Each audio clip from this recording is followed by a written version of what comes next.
Start. उधर से प्राप्त समाचार पत्रों की सूचना के अनुसार हिमाचल प्रदेश में माननीय उच्च न्यायालय के न्यायाधीश महोदय की तरफ से लगभग सभी 400 छात्र छात्राओं को इंदिरा गांधी मेडिकल कॉलेज की वर्ष 1995-96 की प्रवेश परीक्षा में बैठने की अनुमति फिलहाल प्रदान कर दी है। न्यायकर्ता ने न्यायोचित सिद्धांत के आधार पर न्यायपूर्ण निर्णय दिया है। यहाँ यह भी उल्लेखनीय है कि हिमाचल प्रदेश विश्वविद्यालय ने इस सत्र से मेडिकल कॉलेज की प्रवेश परीक्षा में बैठने के लिए एक प्रकार से नई शर्त लगा दी थी, जिससे मूल हिमाचली छात्र भी परीक्षा देने से वंचित रह सकते थे।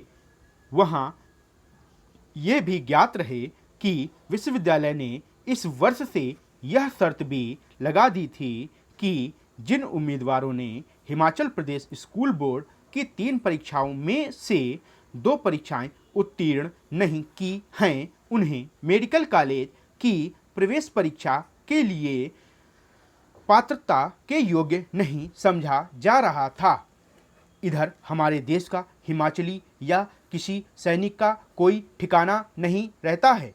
न केवल किसी प्रदेश के सैनिक कहलाते हैं, बल्कि पूरे देश के सैनिक होते हैं। उन्हें देश की रक्षा करने के लिए सीमाओं पर तैनात किया जाता है।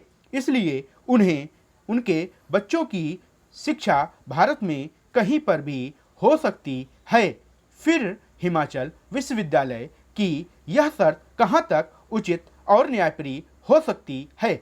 इसी कारण से छात्र छात्राओं की ओर से माननीय उच्च न्यायालय में विश्वविद्यालय की इस नई शर्त के खिलाफ चुनौती देने के लिए एक याचिका दायर की गई थी। दायर याचिका पर गौर करते हुए हिमाचल प्रदेश माननीय उच्च न्यायालय के न्यायाधीश महोदय की तरफ से लगभग सभी 400 छात्र छात्राओं को इंदिरा गांधी मेडिकल कॉलेज की वर्ष 1995-96 की प्रवेश परीक्षा में बैठने के लिए फिलहाल अनुमति प्रदान कर दी गई है।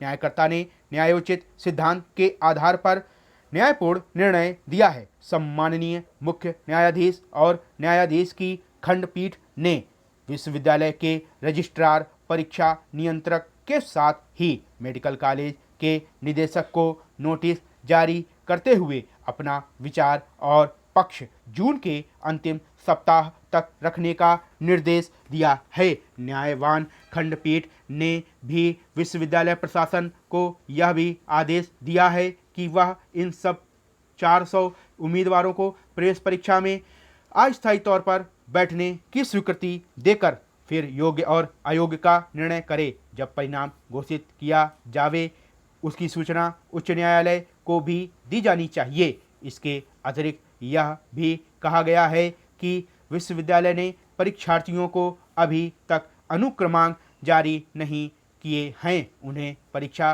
केंद्र पर अधीक्षक के माध्यम से वैकल्पिक रोल नंबर जारी कर दिए जाएं। न्यायालय के साथ न्यायकर्ता के न्यायसंगत योग्य फैसले की सराहना करता हूं। मैं इसका स्वागत इसलिए करता हूं कि यदि आम आदमी को उच्चतम न्यायालय में ही शीघ्र न्यायोचित कार्रवाई की सहूलियत मिल जाएगी, तब वह सर्वोच्च न्यायालय जाने की आवश्यकता महसूस ही नहीं करेगा। अध्यक्ष महोदय, मैं आपका ध्यान महिला एवं बाल विकास परियोजना में हो रही अनियमितता के संबंध में आकर्षित कराना चाहता हूँ। ग्रामीण क्षेत्रों में तो महज आंगनवाड़ी केंद्र का संचालन किया जा रहा है। मेरे जिले के वार्ड क्रमांक 6 में संचालित आंगनवाड़ी केंद्रों में बच्चों को पोषण आहार के रूप में अशुद्ध सामग्री वितरित की गई। इस तरह आंगनवाड़ी केंद्रों के संचालक की लापरवाही एवं उदासीनता के कारण गुणवत्ताहीन दूषित पोषाहार वितरित किया जाए, उनके स्वास्थ्य के साथ खिलवाड़ किया जा रहा है। इसके पूर्व एक दिन पहले वार्ड क्रमांक 8 में वितरित किया गया पोषित आहार ठीक ना होने के कारण बच्चों ने खाने से मना कर दिया था, जिसकी शिकायत अधिकारियों से भी की गई थी।